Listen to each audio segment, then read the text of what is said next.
ज्योत्सना, पूजा, क्या कभी आपके मन में ये ख्याल आया कि अगर हमारे शरीर में हड्डियां नहीं होती तो हम सब कैसे दिखते? मैं तो इमेजिन ही नहीं कर पा रही हूँ हुसैन। लेकिन जस्ट इमेजिन ज्योत्सना, ऐसा हो तो चलिए थोड़ी देर के लिए मान लीजिए, जैसे मैथ में होता था कि सपोज बिल्कुल एक जेली फिश की तरह होते हम, जिसका कोई शेप नहीं होता, बस किस तरीके से चलते ये भी तस्वुर करना थोड़ा मुश्किल होता। वैसे क्या आप ठीक रहे हैं हुसैन? हमें इतना खूबसूरत शरीर अगर मिला है तो वो हड्डियों के ढांचे की वजह से है, जिससे हमें इतना अच्छा शेप स्ट्रक्चर मिलता है, और साइंटिफिक लैंग्वेज में इसे कंकाल यानी कि स्केलेटन कहते हैं। ज्योत्सना, ये स्ट्रक्चर शरीर को आकार देने के साथ कई अंगों की सुरक्षा भी करता है और मसल्स और वेन्स को भी जोड़कर रखता है। कैल्शियम और आयरन स्टोर कर शरीर को सप्लाई भी करता रहता है। ये अनार उगा के हर साल 1 एकड़ की जमीन पर 10 लाख कमा रहे हैं। उनसे सीखना है तो फ्रीडम ऐप को अभी डाउनलोड कीजिए। लेकिन अगर यही हड्डियां दर्द देने लगें, उठने बैठने चलने फिरने के साथ साथ रोजमर्रा का काम इन्हीं हड्डियों की वजह से मुश्किल हो जाए तो क्या किया जाए? अब जब सर्दियों का मौसम शुरू हो चुका है तो हड्डियों को लेकर बहुत ज्यादा अलर्ट रहने की जरूरत है। अलर्ट इसलिए भी रहने की जरूरत है क्योंकि विंटर्स में तापमान गिरने से मसल्स में ऐंठन होने लगती है, ब्लड वेसल्स सिकुड़ने लगती हैं, जिससे जॉइंट्स तक ब्लड का सप्लाई प्रॉपर नहीं हो पाता, और नतीजा क्या होता है? जोड़ों में दर्द, अकड़न, सूजन, परेशानी। और अगर आप सोच रहे हैं कि ये बीमारी सिर्फ बुजुर्गों को ही होती है तो इस सोच को बदल डालिए, क्योंकि अब कम उम्र में भी हड्डियों की बीमारी दुश्मन बन रही है। और अगर बच्चे सुबह उठकर जॉइंट्स पेन या अकड़न की शिकायत करें तो समझ लीजिए कि ये जुवेनाइल इडियोपैथिक आर्थराइटिस के लक्षण हो सकते हैं। National centre for biotechnology information की एक ताज़ा स्टडी आई है जिसमें यह बताया गया कि 250 में से एक बच्चा इस बीमारी का शिकार है, जिसका नाम हमने आपको पहले बताया। आर्थराइटिस का दर्द अगर हाथों में हो तो आप तुरंत अपना ट्रीटमेंट करवाएं। ऐसा इसलिए क्योंकि दर्द का अगर अगला स्टेज आ गया यानी कि कार्पल टनल सिंड्रोम तो परेशानी और बढ़ सकती है, जिसमें कलाई की जो नस है उसके दबने से हाथ में सूजन और नमनेस हो सकती है और फिर काम करना मुश्किल। और यही नहीं, गठिया से शरीर के 14 और ऑर्गन भी खतरे में आ जाते हैं, जिनमें सबसे ज्यादा असर हार्ट और ब्रेन और आंखों पर भी पड़ता है।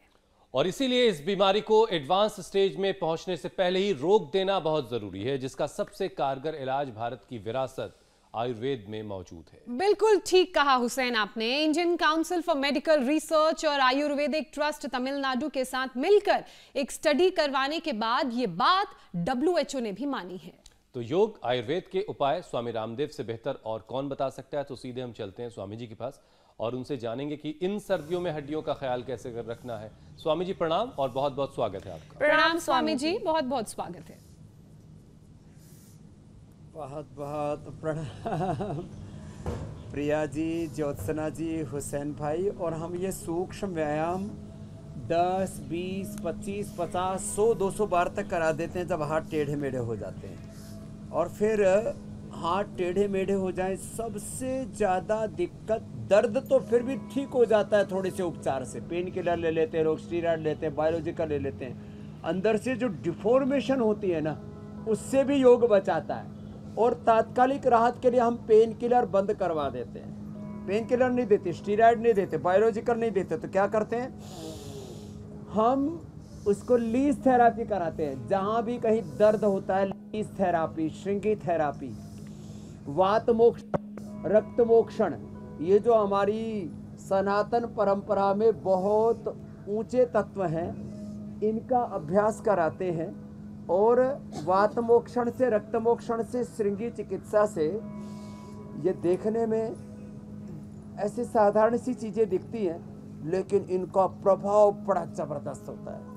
फिर ये अभ्यंग कराते कई तरह का, पोटली मसाज, बालों का मसाज, स्नेहधारा मसाज, अलग अलग प्रकार के मेडिकेटेड मसाज, पीड़ांतक क्वाथ से। फिर अमरबेल, एरेंड, धतूरा, ऐसे जो पत्ते हैं, ये निर्गुंडी के पत्र, सहजना के पत्ते, एरेंड के पत्ते, ये सारी चीज़ें पानी में डाल के उबालते हैं, उसमें स्टीम देते हैं और तेल में डाल के इसको पका लेते हैं। इसमें थोड़ा सा हल्दी, अदरक, लहसुन भी और डाल देते हैं। और घर पर भी कैसे तेल बनाना ये हमने कई बार बताया है। तो खैर, ये सूक्ष्म व्यायाम से शुरुआत करें और सूक्ष्म व्यायाम जब अंग टेढ़े मेढ़े हो जाएं, अंदर से डिफॉर्मेशन हो जाए तो बाहर तक करवा देते हैं। इसलिए इनको हल्के में ना ले, क्योंकि जिनको अर्थराइटिस हो जाता है वो कठिन व्यायाम नहीं कर सकते। तो सूक्ष्म व्यायाम से आज हम शुरुआत कर रहे हैं और जिनको भी योग की शुरुआत करनी है तो यही सूक्ष्म व्यायामों के साथ करें।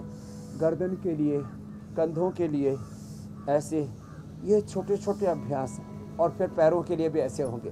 और आसनों में फिर ताड़ासन, तिर्यक ताड़ासन से शुरुआत करके drugs, pain killer, steroids, biologicals, drugs के एडवर्स इफेक्ट, डिजीज और डिजीज के कॉम्प्लिकेशंस, मैंने कहा अर्थराइटिस में डिफॉर्मेशन सबसे ज़्यादा होता है, अंदर से अंगों में टूट फूट होती है लंबे लंबे श्वासों के साथ। और उसके साथ साथ फिर बॉडी रिएक्ट करती है। जो भी हम पेन किलर खाते हैं, एंटीबायोटिक्स खाते हैं, स्टीरॉयड लेते हैं, बॉडी रिएक्ट करते है उससे। फिर डिस्ट्रैक्शन, रिएक्शन बहुत खतरनाक होता है। और इन सब चीज़ों से बचने का उपाय है हमारे साथ साथ योगाभ्यास करें। और छोटे छोटे उपाय, मात्र एलोवेरा और गिलोय, मैं तो कहता हूँ ये दो ही चीज़ें पी लें तो सभी प्रकार के दर्द के नाम चाहे जो बोल दो आप, सर्वाइकल स्पॉन्डिलाइटिस, पेन, गठिया, arthritis, rheumatoid arthritis, RA, CRP, ANA, AVN, HLB27, और फिर इसी में ही और बड़े जो रोग हैं ना उनके नाम हैं SLEMS, ऑटोइम्यून डिजीज, उसके नाम हैं बड़े खतरनाक। अब नाम से की बात नहीं है, पार्किंसंस, अल्जाइमर, डिमेंशिया, ये वात रोगों के ही प्रकार हैं। मूलाधार से सहस्रार तक 8 चक्रों को पूरा गड़बड़ कर देते हैं और व्यक्ति खतरनाक चक्रव्यूह में फंस जाता है। तो हम कहते हैं आप सूक्ष्म व्यायाम से, सहज आसनों से शुरुआत कीजिए और प्राणायाम पर सबसे ज़्यादा जोर दीजिए। थोड़े दिनों तक दही, छाछ, नींबू, अचार, टमाटर, खट्टाई थोड़ी देर बंद कर दीजिए। और भोर में उठ करके सूरज की धूप में, जैसे हम सूर्य के धूप में कर रहे हैं, देखो यहाँ। अच्छा स्वामी जी, देखिए आपके सामने तो स्क्रीन लगी होगी। विटामिन डी की डेफिशिएंसी, B12, कैल्शियम, आयरन आदि की डेफिशिएंसी भी दूर हो जाएगी। प्रकृति के संग, जब योग के रंग आपके जीवन में उभरेंगे मेरे भाई हुसैन। स्वामी जी, मैं कह रहा हूँ कि आपके सामने देखिए स्क्रीन तो लगी रहती है, आप देख पा रहे हो कि एक तो आपकी तरफ गर्मी है अभी, और यहाँ स्टूडियो में एक तरफ गर्मी है, एक तरफ सर्दी है। यानी ज्योत्सना ने सर्दियों की शुरुआत कर ली है। तो अब जाहिर है कि मौसम सबके लिए सर्द हो चुका है, लेकिन कुछ लोगों के लिए भी गर्म है, जिसमें ऐसा आप भी है हुसैन। क्या होता है ना, कुछ लोगों को मसल पेन होता है, तो मुझे मालूम है कि सर्दियों में मुझे बोन पेन तो नहीं लेकिन मसल पेन जरूर होता है, इसलिए मैं थोड़ा एक्स्ट्रा केयर करती हूँ, फुल स्लीव्स के कपड़े ज्यादा। बिल्कुल। और हुसैन, मुझे गर्मी लगने लगती है, इस वजह से मैं फुल स्लीव्स नहीं पहनती। कुछ कह रहे स्वामी जी, कुछ कह रहे थे आप स्वामी जी? प्रिया जी। जी स्वामी जी। तो ये जो फाइब्रोमाइल्जिया भी होता है ना, इससे भी बचने का उपाय है। देखो आजकल ये कोरोना के बाद कुछ ज्यादा हुआ है। सूक्ष्म व्यायाम, हाथों के पैरों के जैसे ना, ऐसे साथ साथ भी कर सकते हैं। मैं बस 1 मिनट की बात कह देता हूँ। जी जी। 500 से 1000 बार ऐसे हाथ पैरों से अर्थराइटिस की शुरुआत होती है। 500 से 1000 बार भस्त्रिका, और 5 से 10,000 बार कपालभाति, और 1 से 2000 बार अनुलोम विलोम करा करके RA factor, CRP, ANA, AVN, HLB27, autoimmune disease, SLEMS और ये अल्जाइमर, डिमेंशिया तक के सभी प्रकार के वात रोग, एंक्लोजिंग स्पॉन्डिलाइटिस तक के जैसे रोग हमने ठीक किए हैं। बस ये आराम आराम से ऐसे ऐसे ये नाम कुछ भी हो स्वामी जी, सब ठीक होगा। कर लें। और जिनको एंक्लोजिंग स्पॉन्डिलाइटिस, और इसीलिए तो स्वामी जी इतना लंबा वक्त इस शो ने तय कर लिया है। बहरहाल स्वामी जी, ठंड में मसल्स में ऐठन और ब्लड वेसल्स में सिकुड़न से जो खून की सप्लाई है उस पर असर पड़ता है और जॉइंट्स में अकड़न, सूजन की वजह बन जाता है। तो स्वामी जी, सर्दियों में ब्लड सर्कुलेशन प्रॉपर रहे, नॉर्मल रहे, धीमा ना पड़ जाए, इसके लिए क्या किया जाए? तो देखो, या मेरे साथ सब भाई बहन उल्टे लेटो, और ये भुजंगासन 5 मिनट करना है सबको। संख्या की दृष्टि से थोड़ा कम ज्यादा हो सकता है, तय कर लें कि 5 मिनट ये भुजंगासन रोज करना है। तो कभी भी कमर नहीं अकड़ेगी और स्ट्रक्चरल बैलेंस भी नहीं बिगड़ेगा, और इसके साथ साथ सर्दी नहीं लगेगी, लंग की, हार्ट की प्रॉब्लम नहीं आएगी, कभी भी कमर नहीं दुखेगी, cervical spondylitis, pain, ankylosing spondylitis और फाइब्रोमाइल्जिया की प्रॉब्लम बता रहे थे, उससे मुक्त हो जाएंगे। किसी भी प्रकार का दर्द और कोई मर्ज नहीं रहेगा। बताओ 5 मिनट करना है। अब ये 5 मिनट भुजंगासन कर ले, 5-5 मिनट भस्त्रिका कपालभाति अनुलोम विलोम कर ले, 5 मिनट सूक्ष्म व्यायाम कर ले। आधा घंटे का ही योग का पैकेज करने से यदि इतने लाभ हो जाते हो। और देखो छोटी छोटी बातें, दही छाछ नींबू अचार टमाटर नहीं खाने, लेकिन सुबह उठ करके गाय का घी, पतंजलि का मक्खन और गाय का घी भी हमने दे रखा है, ये गाय का घी खा ले। अथवा ये सुबह उठ करके ना, ये नारियल का कच्चा खोपरा होता है ना, उससे कच्चे नारियल से जो तैयार किया जाता है, 1 चम्मच सुबह उठ करके नारियल का तेल, या 1 चम्मच गाय का घी, 1 चम्मच गाय का मक्खन या तिल का तेल ही पी ले। ये हड्डियों के लिए, मसल्स के लिए, सभी प्रकार के दर्दों से मुक्ति के लिए बहुत जरूरी है। ये तो चिकनी सी बात बताई, तिल का तेल, गाय का घी या मक्खन या नारियल का वर्जिन कोकोनट ऑयल। और जिनके अंदर बहुत ही टॉक्सिन्स बढ़े हुए, गोधन अर्क पी ले सुबह सुबह, या गोखरू पी ले। पूरे सारे पेन्स बॉडी के बाहर निकल जाते हैं, छोटी सी बात है। और अंदर से टूट फूट बहुत ही ज्यादा हुए तो सुबह शाम 1-1 चम्मच Nutrela ortho care, vitamin D, B12, calcium, iron, omega आदि की सारी कमी दूर हो रही है। 5 मिनट तब तक ये भी पूरा हो जाएगा जो मैं बताने जा रहा हूं। अच्छा स्वामी जी देखिए, पहले के वक्त में और थोड़े दिन गेहूं और चावल बंद कर दे, मिलेट्स का सेवन करें, और उसमें भी बाजरा खाएं तो अच्छा है। मैंने कई बार बताया, ATM की सब्जी, एलोवेरा 200 ग्राम, 50 ग्राम उसके अंदर अंकुरित मेथी और 10 ग्राम हल्दी, गाय का घी डाल के, थोड़ा हींग डाल करके, और उसका तड़का लगा करके ATM की सब्जी और बाजरे की रोटी खानी। और सप्ताह में कम से कम 2 से 3 दिन उपवास करने जिनको अर्थराइटिस है। 1-2 सप्ताह में सामान्य दर्द, और 1-2 माह में तो जो पूरे टेढ़े मेढ़े हो चुके हैं, पूरा सब सीधे हो जाएंगे, पूरी तबाही हो चुकी है, पूरा कंकाल तंत्र, स्केलेटन सिस्टम अच्छा हो जाएगा इससे। अच्छा स्वामी जी, मैं ये कह रहा था कि पहले के वक्त में अगर हड्डियों में दर्द या गठिया की बात होती थी तो बड़े बुजुर्गों के बारे में सोचा जाता था, लेकिन अब थोड़ा वक्त बदला है, अब ये बच्चों में है। अच्छा, आजकल के जो पेरेंट्स हैं, नई जनरेशन वाले, वो तो बच्चों के इस दर्द के बारे में समझ लेते हैं, लेकिन जिनकी प्रोग्रामिंग, जिन माता पिता की पुरानी वाली है, वहां पर क्या है कि अगर बच्चा सुबह किसी तरह के हड्डी में दर्द की शिकायत कर रहा है तो उल्टा जो पिट जाता है कि स्कूल नहीं जाने का बहाना मार रहा है ना, कुटाई हो जाती है। स्वामी जी, तो ये बच्चों में कैसे ये चीज हो रही है? बच्चों की हड्डियां इतनी कमजोर क्यों हो रही हैं, और ये बच्चों के लिए कितना खतरनाक है, और इसको बच्चों में ना जाए ये बीमारी, बच्चों को इससे बचाएं कैसे? बच्चों को जोवेनियल अर्थराइटिस इसको कहते हैं। ये जेनेटिकली बहुत ज्यादा हो रहा है, और जिस तरह से खट्टी और तीखी चीजें हमारे खान पान में बढ़ रही है, वो इसका प्रमुख कारण है। तो बच्चों को बचपन से ही सूर्य नमस्कार कम से कम 10 बार कराने की आदत डाल दें। जैसे मैंने कहा ना, 5 मिनट भुजंगासन, और बच्चों को 5 मिनट ये सूर्य नमस्कार करा दे ऐसे। ये जोवेनियल अर्थराइटिस बहुत ज्यादा हो रहा है। तो बच्चों में स्वामी जी खट्टा जो खान पान है उसकी वजह से उनकी हड्डियां कमजोर हो रही हैं। हाँ, तो ये जितने भी जंक फूड और फास्ट फूड है, खट्टा, तीखा, और जितना भी ये जंक फूड है, ये माता पिता जंक फूड खा करके बच्चे पैदा करते हैं, तो उनको ये जोवेनियल अर्थराइटिस जरूर होगा। इसलिए बर्गर पिज्जा की औलादे पैदा मत करो, पेप्सी और कोका कोला की औलादे पैदा मत करो। क्या करें, सुबह सुबह ये ठीक ये जुबान पर आ ही जाते हैं बुरी चीजों के जो नाम। इस तरफ बढ़ने वाले तो ये उनको खास पेप्सी, ख्याल कोका रखना कोला है। की, जंक फूड की, फास्ट फूड की औलादे पैदा हो गई। तो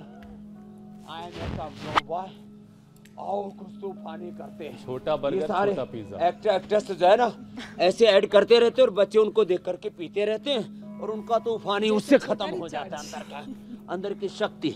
इसलिए बच्चों को बचपन से ही सूर्य नमस्कार करवाया करें, ऐसे बचपन से भस्त्रिका कपालभाति करवाएं, और उनको दूध में हल्दी शिलाजीत डाल करके पिलाया करें, मजबूत बनाया करें, ड्राई फ्रूट की। और हम हो याद आ गई बात, हमारी हड्डी एक तो बाजरे से बनी हुई है, और दूसरा गोंद के लड्डू से। गोंद का लड्डू हमने बचपन में बहुत खाया। गोंद जो है ना, हड्डियों के लिए बड़ा जबरदस्त होता है। आज गोंद के लड्डू की रेसिपी भी बताने वाले।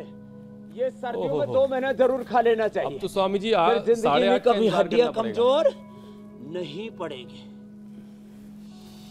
हाँ ये बात तो ठीक कह रहे हो, गोंद के उसका लड्डू। पूरा तौर तरीका है, पूरा समझाएंगे। अच्छा स्वामी जी, हेल्थ एक्सपर्ट्स का कहना है कि हाथों में आर्थराइटिस की वजह से जो कंट्रोल है वो कम हो जाता है, फिर उसके बाद कार्पल टनल सिंड्रोम भी उसकी वजह बाद हो सकता है, और इससे हाथ में अकड़न, सूजन और सुन्नपन आ जाता है।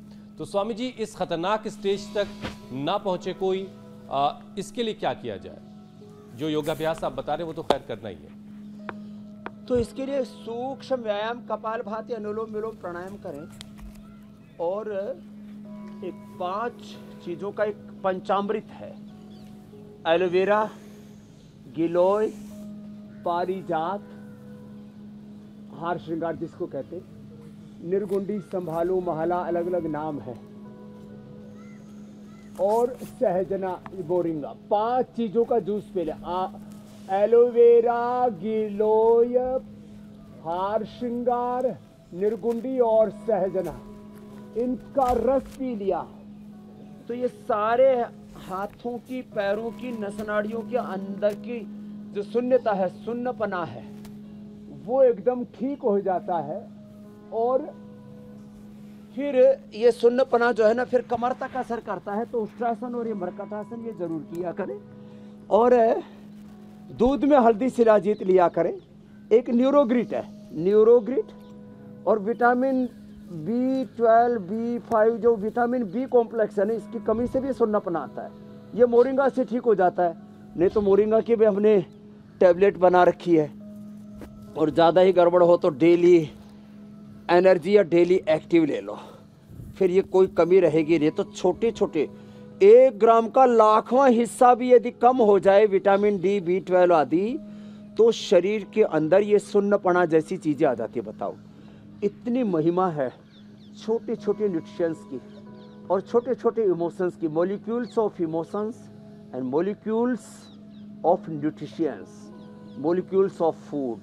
अब बताओ, आहार के और विचार की जो सूक्ष्म संवेदनाएं हैं, उनका इतना गहरा असर होता है, और हम फिजिकल और इमोशनल दोनों प्रकार की डेफिशिएंसी से बाहर निकालने के लिए भोर में युक्ताहार विहार से युक्त चेष्टा से कर्मसु युक्तो स्वप्नावबोध से योगो भवति दुखा योग सिखाते, और सबको एक ही बात बताते हैं, 5 से 10 आसन, 5 से 10 प्राणायाम चुन लो, और सुबह हमारे साथ योग कर लो, और सुबह सुबह हम सत्संग भी दे देते हैं। इंटीग्रेटेड योग प्रैक्टिस कराते हैं, योगासन, प्राणायाम, ध्यान, भजन, कीर्तन, और उसमें हास्य योग के लिए हमने ये हास्य योग का भारत रत्न पुरस्कार हमने हुसैन जी को दे दिया। आप तो योग कराते कराते उनके जीवन में रंग भरते रहते हो, लोगों के जीवन नीरस हो गए। आहा, तो ये पवन मुक्तासन भी गैस्ट्रिक से भी मुक्ति दिलाता है, और ये सच में आर्थराइटिस से, वात रोगों से भी मुक्त कर देता है। ये तो कर ही लेना चाहिए हुसैन भाई, कुछ ज्यादा ही खामोश हो गए, क्या बात है। मैं कह रही थी स्वामी जी, योगाभ्यास से बीमारियां तो दूर होती ही हैं, साथ ही आपके प्रवचन और हुसैन की हंसी से मन को शांति भी मिलती है। अब अगले प्रसंग की तरफ बढ़ते हैं। स्वामी जी, देश में 4 करोड़ से ज्यादा लोग ऐसे हैं जिन्हें तुरंत नी रिप्लेसमेंट की जरूरत है। अब ऐसी नौबत जो आ चुकी है, तो वही कारण है कि लोग सर्जरी भी करा रहे हैं। लेकिन क्या किया जाए कि सर्जरी के बिना कोई उपाय मिले जिससे जो घुटने मोड़ने तक की मुश्किलें लोगों को आ रही हैं, सीधा खड़े होकर चल नहीं पाते हैं, वो जो तमाम मुश्किलें आ रही हैं, वो योग और आयुर्वेद जो कुछ नहीं कर सकते वो लेटे लेटे सीधे लेट करके ऐसे कर सकते। देखो ये ऐसे ऐसे लेटे लेटे चारपाई पर पड़े हुए तो भी ऐसे कर सकते हैं। जो आगे कर सके तो ऐसे ऐसे कर लो, इससे वेट भी कंट्रोल रहेगा, घुटने भी अच्छे रहेंगे। एक अभ्यास घुटनों के लिए, एक ऐसे ऐसे, ये दूसरा ये अभ्यास घुटनों के लिए ऐसे, ये तीसरा घुटनों के लिए बैठ करके ये जो आगे पीछे पैरों को ऐसे दबाते हैं ना, ये घुटनों के लिए ये अभ्यास है ऐसे। और ये घुटनों को ऐसे खींचना और ढीला छोड़ना, ये भी घुटनों के लिए अभ्यास है। ये ऐसे, ये घुटनों के लिए। कुर्सी पर बैठ करके भी पैर को ऐसे हिलाते ढीला छोड़ते हैं। फिर घुटनों की सर्जरी से बचने के लिए एक खड़े होकर के ऐसे अभ्यास होता है, ऐसे ऐसे, ये घुटनों के लिए, ये ऐसे ऐसे, फिर ऐसे ऐसे घुटनों को खींचना, ढीला छोड़ना, देखो बिल्कुल सिंपल सा है। और ये जो ताड़ासन ये भी घुटने के लिए है। और इसके लिए सबसे एडवांस सिस्टम है श्रृंगी। ये सामने आप माता के घुटने में देख रहे हो, ये जो गुरुदेव हमारा पुराना चेला है, ये रामधारी। तो ये रामधारी जो है, ये 4 चेले बुलाए थे हमने, रामधारी, गुरुदेव, हालूराम और सत्यवान। अब तो ये 40 हो गए। सबके घुटनों के ऑपरेशन को 99% हम बचा देते हैं। किससे? श्रृंगी चिकित्सा से, लीच चिकित्सा से। लीच लगा करके, श्रृंगी लगा करके, और ये जो वातमोक्षण गर्दन पर कर रहा है, पीठ पर कर रहा है, ये घुटने पर भी करते हैं। हाँ, इसके पीठ पर तो कर दी भाई, घुटने पर भी कर दो। ये पत्थर सा रगड़ते हैं ना, ये वातमोक्षण है, बड़ा जबरदस्त है। सारे विकार इससे उभर करके आ जाते हैं और किडनी के द्वारा फ्रेश होकर के बाहर निकल जाते हैं। घिसे हुए कार्टिलेज वापस आ जाते हैं। एलोवेरा और गिलोय का जूस पिला देते हैं। पीडानिल गोल्ड खाली पेट, ऑर्थोग्रिड खाने के बाद, और न्यूट्रिशंस की कमी को दूर करने के लिए ये न्यूट्रिला ऑर्थो केयर। अब ये इतने से अभ्यास ही कर लें, और ये पीछे के पॉइंट दबा ले। देखो ये सारे पीछे के जो पॉइंट है ना, ये आर्थराइटिस के लिए रामबाण हैं। घुटनों के आर्थराइटिस के लिए, घुटनों के दर्द के लिए ये पीछे के पॉइंट दबाते हैं। फिर इसके ऊपर वो जानू बस्ती कराते हैं, कई बार हमने बताई है, वो जानू बस्ती भी बड़ी। इसके ऊपर एक्यूप्रेशर, एक्यूपेंचर की वो नीडल्स लगा करके भी इसको ठीक करते हैं। 99% दर्द तो पहले दिन से ख़त्म हो जाता है। और लगातार गिलोय और लगातार एलोवेरा पीने से, खाली पेट गोखरू, गोधन, अर्क पीने से पूरे अंदर के टॉक्सिन्स निकल जाते हैं। ऊपर से पीड़ांतक तेल, पीड़ानिल स्प्रे या पीड़ांतक या पीड़ानिल ऑइंटमेंट ये लगा करके, और हम घुटनों के ऑपरेशन से बचा लेते हैं। डीजनरेट वे कार्टिलेज को रिजुविनेट कर देते हैं। इसमें भस्त्रिका भी कराते हैं। और कपाल भाती 1 घंटा किया जाए ना, तो नी रिप्लेसमेंट से बच जाते हैं, हिप रिप्लेसमेंट से बच जाते हैं, एवियन ठीक हो जाते हैं, पूरी रीढ़ की हड्डी के ऑपरेशन से बच जाते हैं, एंक्लोजिंग स्पोलाइटिस अच्छे हो जाते हैं। और कपालभाति से तो लीवर, किडनी ट्रांसप्लांट से, और टाइप 1 डायबिटीज से, लंग ट्रांसप्लांट से, हार्ट के ऑपरेशन से बच जाते हैं। कितनी, एक प्राणायाम के 100 फायदे हैं। कपालभाति के 2 अर्थ हैं। एक तो इससे भांति भांति की बीमारियां ठीक होती है। वैसे इसका नाम कपालभाति है, भांति नहीं है। और ये कपाल भारती नहीं है। कपालभाति से मूलाधार से सहस्रार तक अंतःशक्तियां जब जागती हैं, तो चेहरे पर ओज तेज आ जाता है और ये सारे रोग भी मिट जाते हैं। तो घुटने के ऑपरेशन से लेकर के, और स्वामी जी इस उम्मीद के साथ, और मैंने तो कहा कि लीवर, किडनी ट्रांसप्लांटेशन तक को टाल सकते हैं कि अगले कार्यक्रम में हम ये आंकड़ा घटा के बता सकें कि 4 करोड़ लोगों को नी रिप्लेसमेंट की जरूरत है। अब आपके होते हुए ये आंकड़ा धीरे धीरे घटना चाहिए, तब तो बात है। तो अगले कार्यक्रम में ये आंकड़ा और कम हो जाना चाहिए, फिर धीरे धीरे खत्म होना चाहिए। इस उम्मीद के साथ अगले प्रसंग की तरफ बढ़ते हैं। स्वामी जी, देश में ऑस्टियोआर्थराइटिस के मरीज तेजी से बढ़ रहे हैं और रूमेटाइड आर्थराइटिस के मुकाबले ऑस्टियोआर्थराइटिस के मरीज ज्यादा हैं। ऐसे में इस बीमारी को कैसे कंट्रोल किया जाए, और जरा फर्क भी बताइए, दोनों में फर्क क्या है? देखो, अब मैं इसको फर्क को ना 10 तरह का जो अर्थराइटिस है उसको फर्क को बता देता हूं। जब अंदर इन्फ्लेमेशन शुरू होता है और सूजन आती है, ब्लड सर्कुलेशन कम होता है, आम वात बोलते हैं। आम वात को जब खाया पिया पचता नहीं है, उसका रस परिपक्व नहीं होता है, कच्चा रह जाता है, कच्चे को आम कहते हैं। आम वात को ही ऑस्टियोआर्थराइटिस कहते हैं। फिर ये इन्फ्लेमेशन और बढ़ता रहता है, अंदर अंदर हड्डियों तक असर कर गया तो हड्डियों के मेटाबॉलिज्म को बिगाड़ देता है। बोन फॉर्मेशन, बोन रिजॉर्प्शन के लिए जो जिम्मेदार ऑस्टोब्लास्ट और ओस्टोक्लास्ट सेल्स हैं, उनका पूरा साइकिल गड़बड़ हो गया तो ओस्टोपीनिया, ऑस्टोपोरोसिस माने अंदर से हड्डियां खोखली होगी, जैसे लकड़ी में दीमक लग गई हो, इसको ओस्टोपीनिया, ऑस्टोपोरोसिस। फिर ऑस्टियोआर्थराइटिस, आमवात।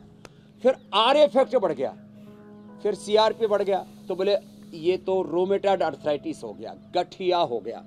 तो आमवात, फिर गठिया, फिर ये नस नाड़ियों पर असर हो गया तो नाड़ीवात हो गया। अब नाड़ीवात हो गया और ये मांस तक चला गया तो फाइब्रोमाइल्जिया हो गया, और नस नाड़ियों तक चला गया तो ये जो है न्यूरोपैथी का शिकार हो जाता है व्यक्ति, और अलग अलग प्रकार के न्यूरो प्रॉब्लम्स, पूरी नस नाड़ियों में दर्द, और फिर धीरे धीरे ये कन्वर्ट हो जाता है पार्किंसन में। फिर इसका असर शरीर से फिर पहुंच जाता है दिमाग तक, फिर अल्जाइमर डिमेंशिया में तब्दील हो जाता है। फिर रीढ़ की हड्डी पर इसका ज्यादा असर हो तो सियाटिका, लुमस स्पोलाइटिस, एंक्लोजिक स्पोलाइटिस, सर्वाइकल स्पोलाइटिस पेन, और फिर पूरी रीढ़ की हड्डी को ही ढा लिया तो एंक्लोजिक स्पोलाइटिस कहलाता है। ये वात रोगों का ही एक परिवार है, एक द फैमिली ऑफ वात रोग। ये आर्थराइटिस की पूरी फैमिली है, वात रोगों की पूरी फैमिली। इसलिए मैंने कहा दही, छाछ, नींबू अचार, टमाटर, खट्टी चीजें ये सब बंद करें। अपने तेल में तिल का तेल ही प्रयोग करें या नारियल का तेल ही प्रयोग करें, गाय का घी ही प्रयोग करें। 2 चम्मच गाय का घी खाना बहुत जरूरी है, मस्तिष्क के लिए भी और आर्थराइटिस के लिए भी। नहीं तो बोलते रहे अरे घी खा ले, नहीं तो हड्डियां घिस जाएंगी। अब घी खाने से हड्डियों का मेटाबॉलिज्म अच्छा रहता है, वो जो है फाइटोकेमिकल्स, वो अलग अलग प्रकार के सारे पोषक तत्व हमें तभी पूरे मिल पाएंगे जब हम 1-2 चम्मच गाय का घी खाएंगे। तो एक बहुत ये पूरी इसकी एक वैज्ञानिक प्रक्रिया है, लेकिन इतना जरूर है कपालभाति करते जाना, अनुलोम विलोम करते जाना, जो उपाय हम बता रहे हो। क्या डेयरी प्रोडक्ट्स उनको नुकसान करता है क्या, या सिर्फ दही की बात कर रहे हैं आप? डेयरी प्रोडक्ट नुकसान नहीं करता, दही छाछ वो नुकसान करते हैं। और दूध में यदि हल्दी शिलाजीत मिलाकर के लिया जाए तो वो आर्थराइटिस के पेशेंटों के लिए औषधि का काम करता है। तो जिनके भी ये आमवात है, आर्थराइटिस है, दूध में हल्दी और शिलाजीत लिया करें। और हड्डियां अंदर से कमजोर हैं, जैसे मैंने कहा ना आमवात है तो आमवातारी रस, ऑस्टियोपोरोसिस जिसको आप बोल रहे थे। गठिया है तो योगराज, सिंहनाद, गुग्गल, वो रीढ़ की हड्डी में ऊपर से नीचे तक उसने जकड़ लिया तो त्रयोदशांग गुग्गल। अंदर से हड्डियां कमजोर होगी तो पिरानिल गोल्ड, ऑर्थोग्रिट और अश्वशिला। तो ये अलग अलग, और अंदर से हड्डियां खोखली हो गई तो लाक्षादि गुग्गल। तो अलग अलग प्रकार के ये, और हड्डियों के साथ साथ स्किन के ऊपर भी उसका असर आ गया, जिसको सोराइटिक अर्थराइटिस बोलते हैं, तो कैशोर गुग्गल, तो ये सप्तविंशति गुग्गल, ऐसे अलग अलग प्रकार के ये इसकी बहुत सूक्ष्मता के साथ हमारे यहाँ विवेचना, विमर्श, मंथन है आयुर्वेद में। और वो मंथन महर्षि चरक धन्वंतरी का, पाणिनि पतंजलि का हम जो है इंडिया टीवी पर सार रूप में देते रहते हैं लोगों को। बिल्कुल स्वामी जी, हड्डियों के, जोड़ों के दर्द की हम बात कर रहे हैं, और अगर उन्हें वक्त पर क्योर और कंट्रोल ना किया जाए तो बड़ी बड़ी बीमारियों का रूप वो ले सकता है, जिनके बारे में आपने बताया। अब जोड़ों का दर्द जब बर्दाश्त के बाहर हो जाता है तो लोग पेन किलर का सहारा लेते हैं, और ये पेन किलर जाने अनजाने हमारे लीवर और किडनी पर असर डालते हैं। तो क्या आयुर्वेद में कोई ऐसा उपाय है जो जोड़ों के दर्द से इंस्टेंट आराम दिलाए और हेवी पेन किलर के कंजम्पशन से? हाँ, आपने ठीक कहा। देखो, पेन किलर का विकल्प क्या है या स्टीरॉयड का विकल्प क्या है? तो नेचुरल स्टीरॉयड होता है हल्दी में, लहसुन में, शिलाजीत में, और जितने भी ये बृहत्वा, चंतावणी, रसराज, रस, योगेंद्र रस, गुग्गल है। गुग्गल में, गोंद में, गुग्गल में, गोंद में, लहसुन में, प्याज में, शिलाजीत में नेचुरल स्टीरॉयड होता है। कोई भी अपने घर की हल्दी, जमीन से ही हल्दी को निकाल करके, जैसे हमने हल्दी लगा रखी है ना, हल्दी को निकाल लो, जमीन से निकाल के लैब में लेके जाओ, चेक कराओ, उसमें स्टीरॉयड मिलेगा। तो नेचुरल पेन किलर और स्टीरॉयड का, बायोलॉजिकल का काम करती है हल्दी। हल्दी खाएं और करक्यूमिन गोल्ड खा लें। जिनको ज़्यादा ही प्रॉब्लम है तो हमने करक्यूमिन गोल्ड बना रखी है, और जिनके अंदर से ही पूरा टूट फूट हो गई तो इम्यूनोग्रिट गोल्ड।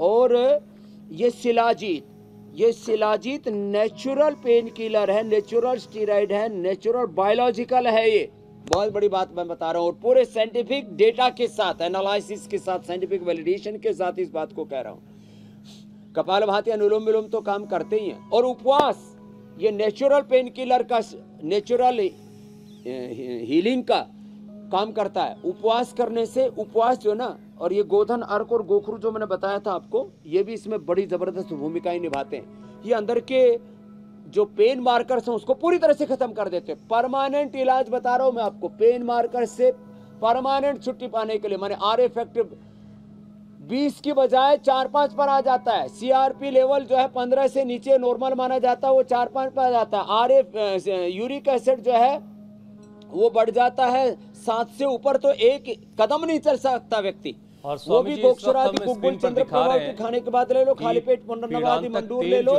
अथवा गोखरू का पानी पी लो, वो घर में कैसे बनाया जा सकता है? तो नेचुरल इंग्रेडिएंट्स क्या है? अजवाइन, लहसुन, मेथी, हल्दी, निर्गुंडी, परिजात, अर्क पत्र, इन सारी चीज़ों के साथ कैसे घर में इनको अच्छी तरह से पहले कूटा जाएगा और कैसे फिर घर में पीड़ांतक तेल बनाए, ये भी हम इस वक्त स्क्रीन पर दिखा रहे हैं। स्वामी जी, बार बार हल्दी और दूध की बात होती है, हल्दी वाले दूध की, तो एक सामान्य व्यक्ति हल्दी वाला दूध क्या रोजाना पी सकता है? क्योंकि हल्दी की जो तासीर होती है स्वामी जी वो गर्म होती है, तो क्या ये हल्दी वाला दूध रोजाना पिया जाना चाहिए या कुछ गैप कर करके सामान्य लोगों के लिए? देखो, हल्दी गर्म होती है, लोग तो मुर्गा खाते हैं, बकरा खाते हैं, वो तो खूब गर्म होता है, और मांसाहारी लोग तो रोज ही रगड़ते हैं, कितने प्रकार के जीव जंतु। तो ये लोगों, देखो, एक मात्रा में सब चीजें लेनी चाहिए। तो जैसे एक दिन आपने पूछा था नमक की मात्रा, तो मैंने कहा था 2-3 ग्राम बस एक व्यक्ति के लिए पर्याप्त है, और वो भी सेंधा नमक। मीठा मैंने कहा था 1 से 2 चम्मच वो पर्याप्त है। ऐसे ही हल्दी 2-3 ग्राम एक व्यक्ति को प्रतिदिन लेनी ही चाहिए। और वो 2-3 ग्राम हल्दी यदि कच्ची हल्दी दूध में पकाते हैं ना, ये तो अस्थमा और अर्थराइटिस के लिए, इम्यूनिटी के लिए, कैंसर के लिए, और तमाम तरह के ये जो पोल्यूशन से और अलग प्रकार के इन्वायरमेंटल डिजीज हो रही है, बैक्टीरियल और वायरल फंगल डिजीज हो रही है, उनसे बचने के लिए 3 से 5 ग्राम कच्ची हल्दी दूध में उबाल करके पियो, उसमें 2 बूंद फिर ये शिलाजीत की मिला दो, तो फिर कभी भी जिंदगी में वात रोग और कफ रोग नहीं होंगे, कभी भी इम्यूनिटी की प्रॉब्लम नहीं होगी, बैक्टीरियल वायरल फंगल डिजीज नहीं होगी।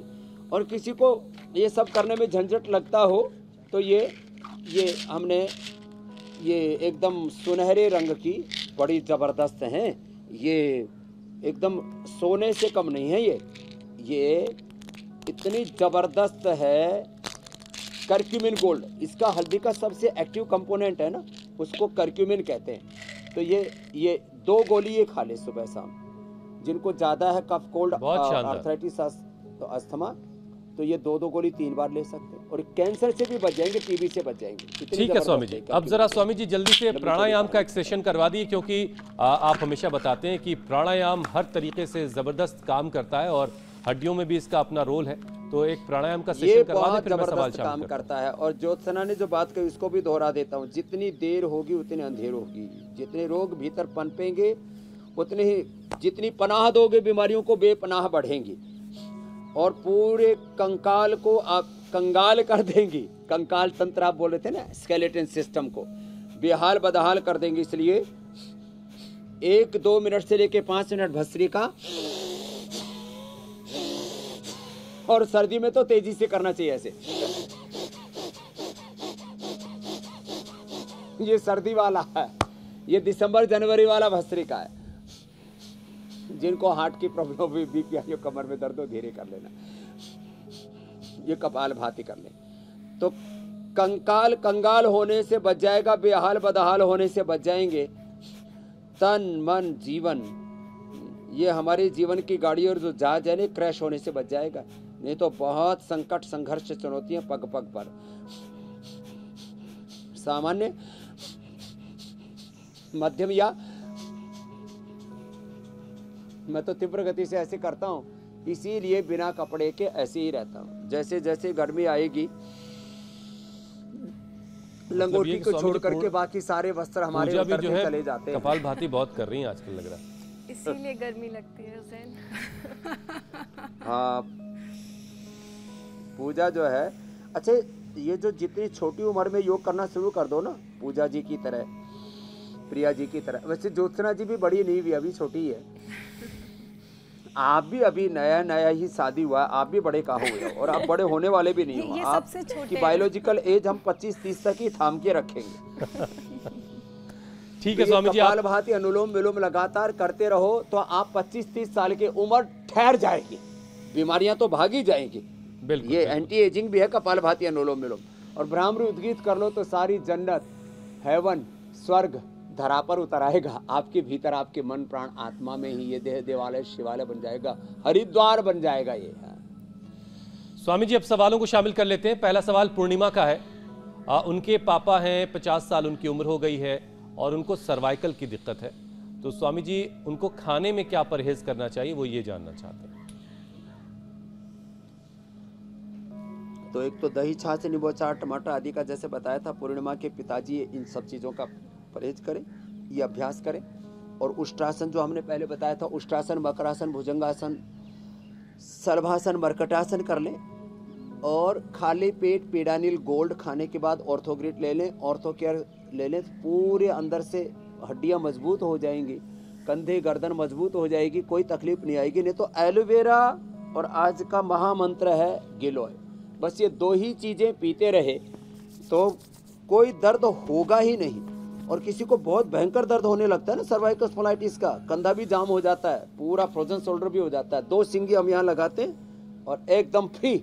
और ये 10 साल का दर्द हम 10 मिनट में दूर कर देते हैं। तो ऐसी जिनको ज़्यादा तकलीफें हैं तो पतंजलि वेलनेस में आ सकते हैं। अभी दिसंबर जनवरी में तो और ज़्यादा दर्दें बढ़ते हैं। अगला प्रश्न आप ले लो जी, कोई दर्द नहीं रहेगा। स्वामी जी अगला सवाल मोहन लाल का है। उनकी उम्र 31 साल है, वजन है 48 किलोग्राम। दिन में 3 बार खाने के बाद भी वजन नहीं बढ़ रहा है, तो क्या करें? डेट खाएं, वेट बढ़ाएं। जिनको वजन बढ़ाना है वो दूध में शिलाजीत ले लें। और गोंद के लड्डू की रेसिपी अभी बताने वाले हैं, ये मोहनलाल जी के लिए ही है आज। वेट भी बढ़ेगा, हड्डियां भी मजबूत होगी, इम्यूनिटी भी मजबूत होगी। गोंद का लड्डू, इसकी गूगल वालों ने तो खूब ऐड चलाई थी। गोंद के लड्डू कैसे बनाएं, तो गूगल पर जाएं, गूगल पर नहीं गुरु के पास जाएं, इंडिया टीवी पर आएं। गूगल की जो है गोंद की लड्डू की रेसिपी ऐसी होगी, उससे 1 महीने में 3 से 5 किलो वजन बढ़ जाएगा। बहुत ज़्यादा ही किसी को इंस्टेंट चाहिए तो पतंजलि वेट गेन ले लेना। अश्वगंधा, शतावरी ये सब वजन को बढ़ाते हैं। किसी को कफ कोल्ड ना हो तो दही में केला या दूध और केला ये भी वजन को बढ़ा देता है। वैसे खजूर जो है ना, ये अर्थराइटिस की भी दवाई है, खजूर का। ठीक है स्वामी जी, तो जितने भी लाल हैं और जो हल्के फुल्के हैं वो डेट खाएं, वेट बढ़ाएं और लाल से पीले हो जाएं।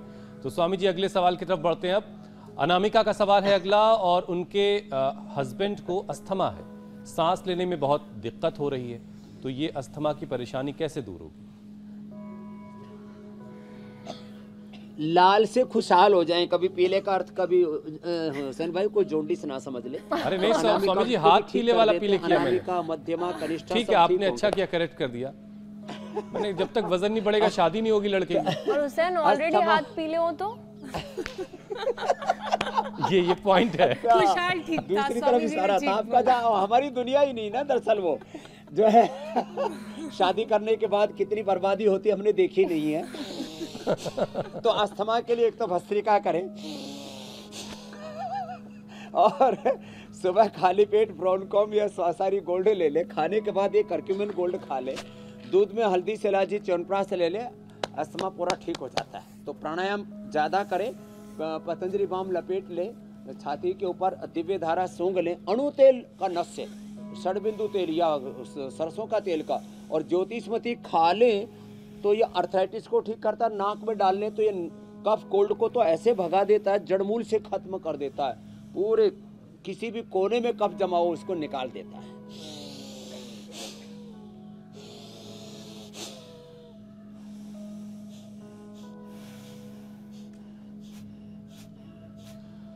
ठीक है स्वामी जी, अब सवालों के बाद कार्यक्रम के आखिरी पड़ाव की तरफ बढ़ते हैं।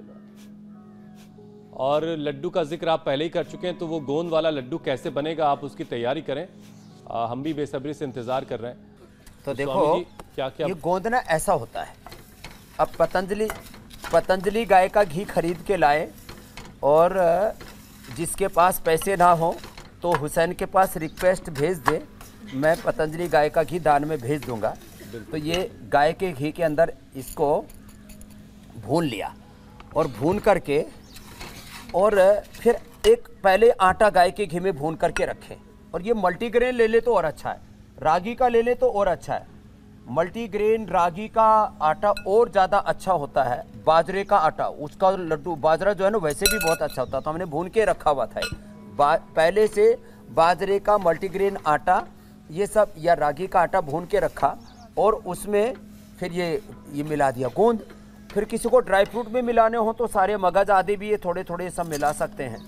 और इसमें किसी के पास थोड़ा जुगाड़ ठीक ठाक हो तो ये बादाम, अखरोट आदि भी मिला दो, ये भी अच्छे होते हैं हड्डियों आदि के लिए।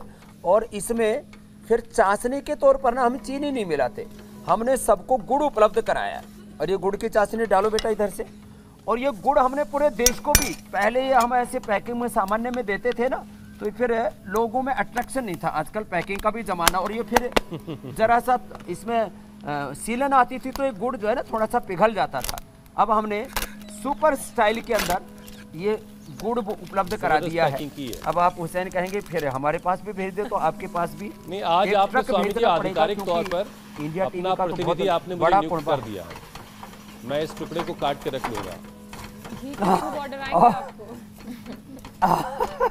और ये गुड़ ना देखो सब, ये देखो इतना बढ़िया लड्डू, ये देखो ज्योत्सना जी आप देखना, रेसिपी घर पे जाके ट्राई करना और लड्डू बना करके मुझे हरिद्वार वापस भेज देना, और मैं हरिद्वार वाला इधर से उधर भेज देता हूँ, एक्सचेंज कर लेते हैं। और ये बड़ा ही जबरदस्त है।